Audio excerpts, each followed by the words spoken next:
اور تیسرا ابوبکر کو ابوبکر اس لیے کہتے ہیں کنی ابی بکر ابتکار الخصال الحمیدہ، ابوبکر وہ تھے جو پہلے دن سے ہی برائی سے بچنے والے تھے، جنہوں نے دور جاہلیت کے اندر بھی کبھی بتوں کی پوجا نہیں کی تھی۔ ابوبکر وہ تھے جنہوں نے دور جاہلیت میں کبھی زنا نہیں کیا تھا، دور جاہلیت میں بھی شراب نہیں پی تھی، دور جاہلیت کے اندر بھی برائی نہیں کی تھی، دور جاہلیت کے اندر غلط کام نہیں کیا تھا۔ ابوبکر وہ ہستی تھے جن کو رب کائنات نے شروع سے ہی ہر نیک عمل کے لیے بنایا تھا اور نیک عمل ان کے لیے آسان کر دیا تھا۔ تو فرمایا ابوبکر وہ کہتے ہیں، اس کو کہتے ہیں جو پہلے دن سے نیکی پہ چلنے والا ہو اور برائی سے بچنے والا ہو۔ اس لیے بکر کا باب کہا گیا۔ ابوبکر وہ ہے جس کی ابتدا بھی سب سے اعلیٰ، جس کا وسط بھی سب سے اعلیٰ اور جس کی انتہا بھی سب سے اعلیٰ، جس کی انتہا بھی سب سے اعلیٰ۔ حدیث پاک کے اندر آتے آقا علیہ الصلوۃ والسلام آئے تو اس طرح اپنے دائیں ہاتھ میں ہاتھ پکڑا ہے ابوبکر صدیق کا اور بائیں ہاتھ میں ہاتھ پکڑا ہے عمر ابن خطاب کا۔ سرکار چلتے چلتے آئے، فرمایا جیسے یہاں ہے نا یوم قیامت بھی ایسے ہی آئیں گے، جیسے یہاں ہیں قبر میں بھی ایسے اٹھائے جائیں گے اور جنت میں بھی ایسے ہی جائیں گے۔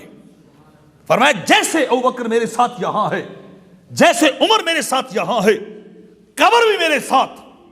جب قبر کو کھولا جائے گا سب سے پہلے مصطفیٰ کی قبر کھولی جائے گی، پھر مصطفیٰ کے بعد ابوبکر کی قبر کھولی جائے گی، پھر عمر فاروق کی قبر کھولی جائے گی۔ اور میرے آقا نے فرمایا اے ابوبکر تو دنیا میں بھی میرا ساتھی ہے، حوض کوثر پہ بھی ساتھی ہوگا، دنیا میں میرا ساتھی، حوض کوثر پہ بھی میرا ساتھی۔ تو ابوبکر وہ جو ابتدا سے ہی گناہوں سے بچنے والے ہوں۔ آپ ملک شام تجارت کی غرض سے گئے تو آپ نے خواب دیکھا کہ آسمان سے ایک نور گرا ہے اور میری گود میں آیا ہے۔ آپ وہاں عیسائیوں کے ایک راہ بحیرہ کے پاس پہنچے اور اسے جا کے اپنا خواب سنایا کہ میں نے خواب دیکھا ہے اور مجھے اس کی تعبیر کا پتہ نہیں چل رہا کہ آسمان سے ایک نور چلا ہے اور میری گود میں آیا ہے۔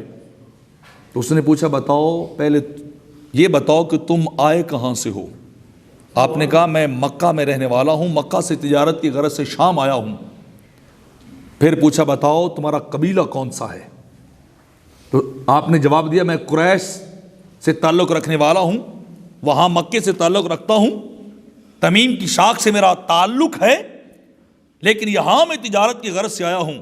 اس نے کہا اگر یہ خواب سچ ہوا تو میری بات یاد رکھ، نبی آخر الزمان تمہاری نسل سے آئے گا، اللہ کا آخری نبی تمہاری نسل سے آئے گا اور تمہیں رب یہ درجہ دے گا کہ دنیا میں اس کے ساتھی بنو گے، اور جب وہ نبی چلا جائے گا تو اس کے پہلے جانشین بھی تم بنو گے،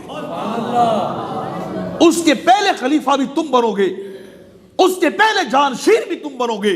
یہ تمہارے خواب کی تعبیر ہے۔ ابوبکر فرماتے میں نے خواب کسی کو نہیں بتایا، میں خاموش رہا۔ لوگ عجیب و غریب باتیں کریں گے، ابوبکر کیسی کہانت والی باتیں کرتے ہیں۔ تو میں جب پلٹ کے شام سے مکہ میں آیا تو سرکار اعلان نبوت کر چکے تھے، اعلان نبوت سرکار کر چکے تھے۔ میں دوڑا آپ کی طرف گیا، ابھی آپ سے میں سوال اور جواب ہی شروع کرنے والا تھا تو سرکار نے بتایا وہ تم نے خواب نہیں دیکھا؟ ابوبکر ابھی کوئی کسر رہتی ہے باقی؟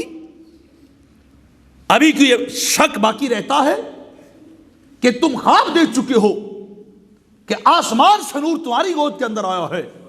جب میرے آقا نے اتنا جواب دیا تو بکر کی حیرت گم ہو گئی۔